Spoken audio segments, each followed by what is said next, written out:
तमाम देखने और सुनने वालों को इन्फॉर्मेशन फ्रेश की जानिब से अस्सलामुअलैकुम। नाज़रीन, आज हम आपको जो किस्सा सुनाने जा रहे हैं वो अपने ज़माने में बहुत मशहूर हुआ। इस किस्से को सुनकर आपको हैरानी हो ना हो, लेकिन हंसी ज़रूर आएगी। लेकिन आगे बढ़ने से पहले आपसे गुजारिश है कि हमारे चैनल को सब्सक्राइब करें और बेल के आइकन पर ज़रूर क्लिक करें। तो नाज़रीन, कहानी कुछ यूँ है कि एक दफ़ा दो औरतें काजी अबी लीला की अदालत में आई। ये अपने दौर के मशहूर काजी साहब थे।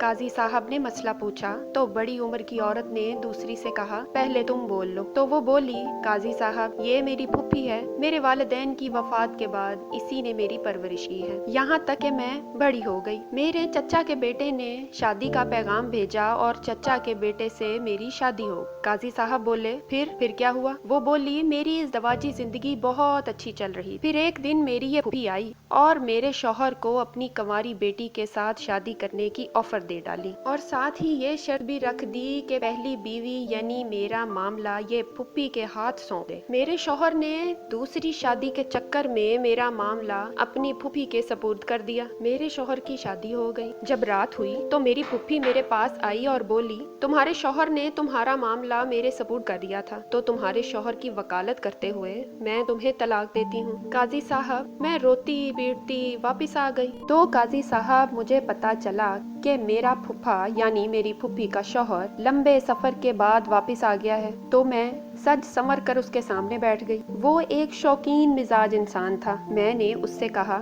आप मुझसे शादी करेंगे? उसकी खुशी का तो कोई ठिकाना ही ना रहा। फिर मैंने शर्त रख दी कि अपनी पहली बीवी यानी कि मेरी फूफी का मामला वो मेरे हाथ में सौंप दे। वो तो खुशी खुशी मान गया। मेरी इद्दत भी पूरी हो चुकी थी, तो मैंने उससे शादी कर ली। तो मैंने वकालत का हक इस्तेमाल किया और अपनी फुफ्फी को तलाक दे दी। काजी साहब हैरत से उसको देख रहे थे। फिर वो बोली, कुछ अरसे के बाद मेरे शौहर का इंतकाल हो गया। फिर मेरी ये फुफ्फी विरासत में अपना हिस्सा लेने के लिए आधम की। तो मैंने इससे कहा कि मेरे शौहर ने अपनी जिंदगी में तुम्हें तलाक दे दी थी, तुम्हारा कोई हिस्सा नहीं बनता। वक्त गुजरता गया और झगड़ा बढ़ता गया। कुछ अरसे के बाद मेरी फुफ्फी अपनी बेटी और अपने दामाद यानी के मेरे साबका शौहर के साथ मेरे घर आई और विरासत के मामले में उसे सालस बनाया। मेरा साबका शौहर शायद अपनी दूसरी शादी से ज्यादा खुश न था। इतने सालों बाद उसने मुझे देखा, पुरानी मोहब्बत फिर जाग उठी। उसने मुझे शादी का कहा। मैंने उससे कहा, फिर अपनी दूसरी बीवी यानी के फूफी की बेटी का मामला मेरे हाथ में सौंप दो। उसने ऐसा ही किया।